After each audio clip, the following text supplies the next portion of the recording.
AP Telangana సీఎంలు దివాళాకోరు రాజకీయాలు చేస్తున్నారంటూ hot comments చేశారు సిపిఐ నారాయణ. కొట్టుకుని చంపుకునే సినిమాలకు రాయితీలు ఇస్తున్నారని, ఇలాంటి సినిమాలకు రాయితీలు రద్దు చేయాలని డిమాండ్ చేశారు. సందేశాత్మక చిత్రాలకు మాత్రమే రాయితీలు ఇవ్వాలన్నారు. గతంలో నారాయణమూర్తి సందేశాత్మక సినిమాలు తీసి ఎలాంటి రాయితీలు వద్దన్నారని గుర్తు చేశారు. ఆర్ నారాయణమూర్తిని చూసి తెలుగు రాష్ట్రాల సీఎంలు సిగ్గుతో తలవంచుకోవాలన్నారు సిపిఐ నారాయణ.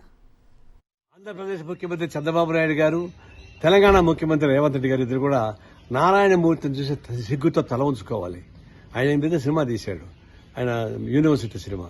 అందులో లీకేజ్ గురించి లక్షలాది మంది విద్యార్థులు ఎంత బాధపడ్డారో ఒక సందేశాత్మక సినిమా తీశాడు.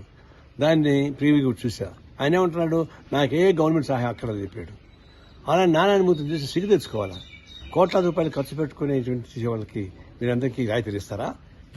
తెలంగాణ ముఖ్యమంత్రి, ఆంధ్ర ముఖ్యమంత్రి కూడా ఇట పవన్ కళ్యాణ్ సినిమా కానీ, లేకపోతే బాహుబలికి కానీ, పుష్పకి కానీ ఇట్లాంటి వాటికి రైతు ఇవ్వడం ఏంటి?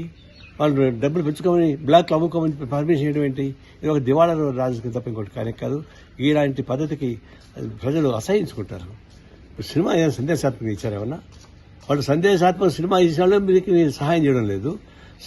చెడు సందేశాన్ని పంపించేటువంటి ఎర్ర సందేశాన్ని అమ్ముకోండి, ఇంకోటి బ్లాక్ మెయిల్ చేసుకోండి, క్రైమ్ రిలీజ్ చేసుకోండి, కొట్టుకోండి, చంపండి అనేటువంటి ఒక హింసాత్మక సందేశం ఇచ్చేటువంటి సినిమాలకు మీరు రాయితీలు ఇస్తూ సమాజానికి ఉపయోగపడే సందేశాలకు మీరు సహాయం చేయకపోవడం అంటే ఇది దివాళా రాజకీయ విధానం అవలంబిస్తున్నారు. సిగ్గుకు తల ఉంచుకోవాలి.